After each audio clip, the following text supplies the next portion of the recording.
थोड़ी आ रही हो, मैं तो कान में लगाई हूँ, इसकी आवाज़ थोड़ी आ रही है। The next topic is bookkeeping, accounting and accountancy. See, in the beginning only we have seen that what is meant by bookkeeping. Bookkeeping is the art of recording maintenance of books. See, we have seen that as the human memory is limited, there was a need of recording the transactions. That identifying the transactions, measuring the transactions, recording them and classifying them. To this extent, it is known as bookkeeping. And then after, the various statements are prepared to know the profit or loss and to know the financial statements and summarizing them, that is summarizing, and then analyzing them, interpreting them and communicating them. All of that comes to accounting. It is a narrower concept and it is a broader concept. Of course, it can be done by junior staff and it should be done by the senior staff who is having the skills. And here, no much skills are required to maintain the books of accounting. See here, to maintain the books, that is for recording, for recording, for classifying, for all such, and for preparation of the statements, the various statements, etc. We require knowledge. That rules, regulations have to be followed. That knowledge of rules and regulations which have to be required for maintenance of books and for preparation of the accounting statements and analyzing them, etc. is known as accounting, accountancy. Accountancy is the subject. Of course, it is the narrower subject, narrower aspect, and it is wider and it is the widest. The accounting includes bookkeeping. Accountancy includes both bookkeeping and accounting. This is in brief. Go for the differences between bookkeeping and accounting. Next, the next topic is accounting information. That we all know, accounting is a service activity. Wherefore, its function is to provide the information, financial in nature, about the economic entities, means organizations, that is intended to be useful in making economic decisions. Means we have seen various decisions are to be taken. So, from where do we get? From the accounting, the information, accounting statements. So, accounting is a service activity. It provides the service to the users to take various decisions.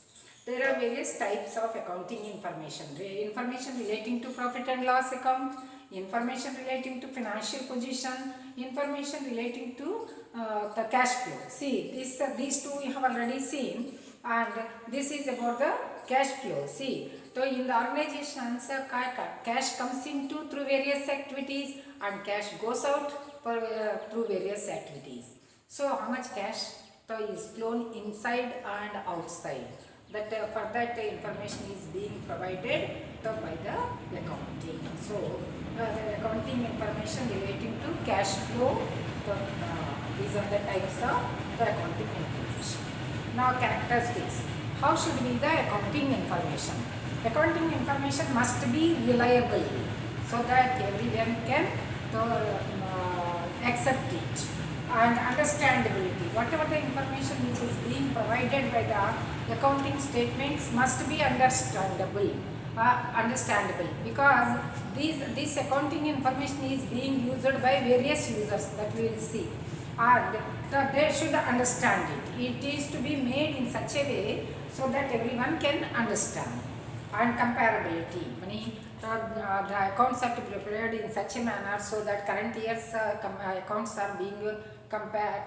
Current year's the accounts can be compared with that of the previous years, and one firm's accounts can be compared with that of the other firm's accounts, so that investors etc. will take various decisions. Next, the 13th is users of accounting information. Okay, so much of accounting information is being provided through the books of accounts. Who uses that? Is it the owner himself? No. Various other users are also there who uses for different purposes. These are categorized into two: internal users and external users. Internal users, owners means the businessman and in the bigger organizations, shareholders are there, and in case of the partnership, partners will be there. They are very much interested. Why? Because they want to know the results of the business of that year, means how much profit, share of profit will they get, and how much dividend will they get in case of the companies. So for that they go through the accounting information, and not only that, they want to know the business, the position also, and management. That we have already seen. Management works on behalf of the owners. They have to look after the business, taking various decisions from time to time. For that they use the accounting information. Employees. Why employees also are interested in the business information. Why? So they want to have the hike in their salaries, means increment in the salaries and other benefits, say the work facilities and medical facilities, rent house, free rent house, etc. So they want to demand those. Of course, before demanding those, the increment in the salaries, etc. from the management, they go through the accounts.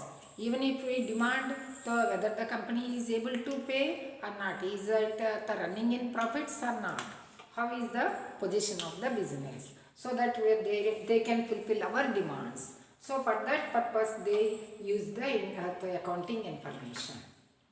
Next, external the users.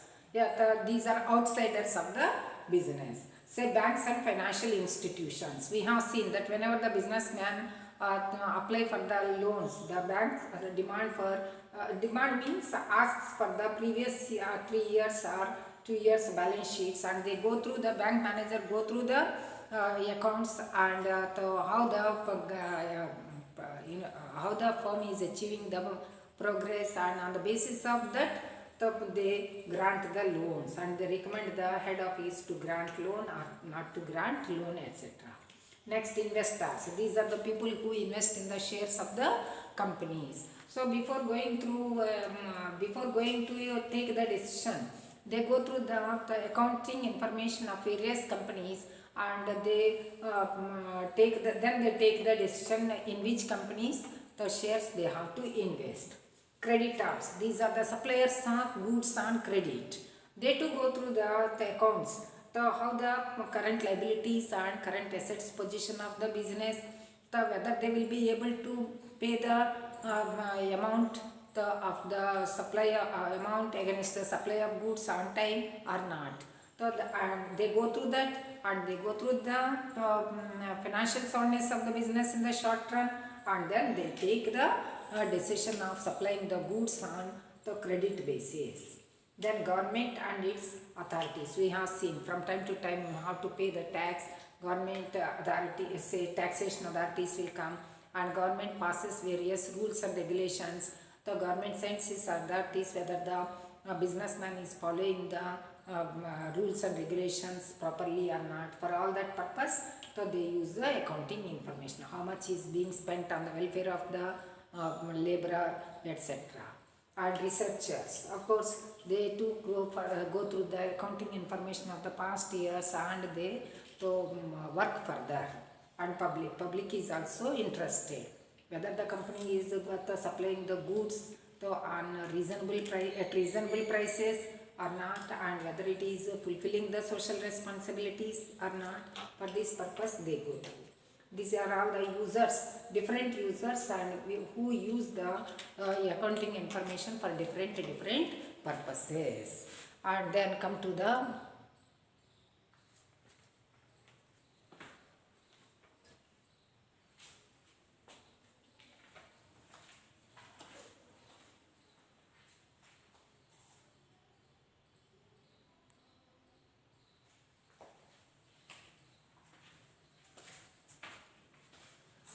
systems of accounting.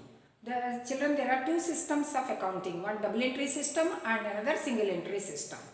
So that we have seen in the earlier periods, say in the beginning when the business was operated on a very small scale, the businessman used to follow this single entry system. Under this system, not all the books are maintained, only few cash book is maintained and personal accounts are maintained, And so this system is, that is why this the both the aspects, the debit and credit aspects are not being recorded. So that is why this system is known as single entry system or system incomplete records, the system of incomplete records. See here, the whatever the profit or loss is taken out is not accurate. Likewise, so we cannot trace out the financial position of the business from time to time accurately. And because of these drawbacks and the efforts of the accountants give us the double entry system, in which both the aspects, debit aspect and credit aspect of each and every transaction is recorded. It is complete system of accounting. Always debits are equal to credits, and the whatever the profit or loss being attained is accurate, and correct financial position can be known, and it is the complete system of accounting, and it is being put as a proof in front of the court, money authenticated, etc. These are the two systems of accounting. Go for the advantages and disadvantages. Of course, advantages are more. The disadvantages, this system, advantages of single entry system is simple to understand, less costlier, anyone can prepare. And double entry system is lengthy process, costlier process, and it requires skills, means education, accounting knowledge must be there in the person who maintains that double entry system. This is all about the chapter, revision of chapter, children. Go through well and prepare notes so that I shall take a test.